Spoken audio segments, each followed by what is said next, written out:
Hello guys, ഇന്ന് ഞാൻ നിങ്ങൾക്ക് ഒരു ചമ്മന്തി ഉണ്ടാക്കുന്ന വിധം, ഔഷധ ചമ്മന്തിയാണിത്.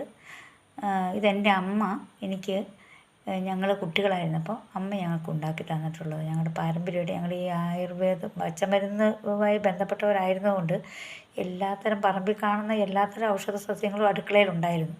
അപ്പോൾ അങ്ങനെ എൻ്റെ അമ്മ ഉണ്ടാക്കി തന്ന ഒരു ചമ്മന്തിപ്പൊടിയാണിത്. ഈ ചമ്മന്തിപ്പൊടി പനിയൊക്കെ ഉണ്ടാകും, അല്ലാതെ തന്നെ സാധാരണ നമുക്ക് കഴിക്കാവുന്നതാണ്.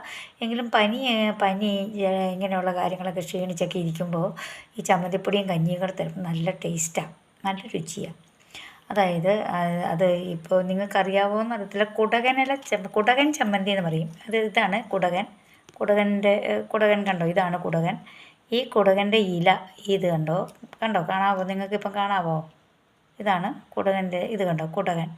എല്ലാ തൊടിയിലൊക്കെ കാണാം, മിക്ക സ്ഥലങ്ങളിലും ഇങ്ങനെ പടർന്ന് കിടക്കുന്നത് കാണാം. കുടകനില വള്ളി പോലെ ഇങ്ങനെ കിടക്കുന്നത് കാണാം.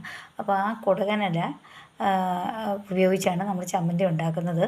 അതായത് സാധാരണ ചമ്മന്തി ഉണ്ടാക്കുന്നത് പോലെ തന്നെ എല്ലാം നമ്മൾ ചെയ്യുക. ചമ്മന്തിപ്പൊടി ഉണ്ടാക്കാൻ അറിയാമല്ലോ, ചമ്മന്തിപ്പൊടി ഉണ്ടാക്കാൻ എല്ലാവർക്കും തന്നെ അറിയാം.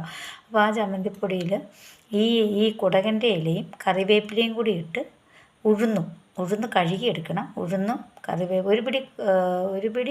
ഒരു കുത്ത് ഉഴുന്നും ഒരു പിടി കറിവേപ്പിലയും ഒരു പിടി കുടകൻ്റെ ഇലയും കൂടെ അതിലിട്ട് ആഡ് ചെയ്ത് തേങ്ങ വറുക്കുന്നതിനോടൊപ്പം തന്നെ ഈ സംഭവം വറുക്കുക. നിങ്ങൾ എന്തൊക്കെ ചമ്മന്തിപ്പൊടിക്ക് അത് ആഡ് ചെയ്യുന്നോ അതെല്ലാം നിങ്ങൾ ആഡ് ചെയ്യുക. എന്നിട്ട് ഈ ഇലയും കൂടെ ആഡ് ചെയ്യുക. എന്നിട്ട് നന്നായിട്ട് വറുത്ത് ഇലയൊക്കെ നന്നായിട്ട് നല്ല മൊരിഞ്ഞ് വരും. ആ സമയത്ത് നമ്മളിങ്ങ് വാങ്ങി വെച്ചിട്ട് മിക്സിയിലിട്ട് നന്നായിട്ട് ഉപ്പൊക്കെ ചേർത്ത് അപ്പോൾ ഒന്ന് മിക്സ് ചെയ്ത് നന്നായിട്ട് പൊടിച്ചെടുക്കുക. ഇതൊരു കുപ്പിയിലാക്കി അടച്ച് വെച്ച് നമുക്ക് ഉപയോഗിക്കാവുന്നതാണ്.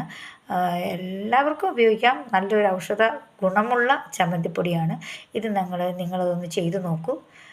പനിയൊക്കെ ഉള്ള സമയത്ത് കുഞ്ഞുങ്ങൾക്ക് കഞ്ഞി കൊടുക്കാനൊക്കെ ആയിട്ട് നല്ലതാണ്. എല്ലാവർക്കും നമുക്കൊക്കെ നല്ലതാണ്. ഒന്ന് ഉപയോഗിച്ചതിന് ശേഷം നിങ്ങളതിന് മറുപടി പറയൂ.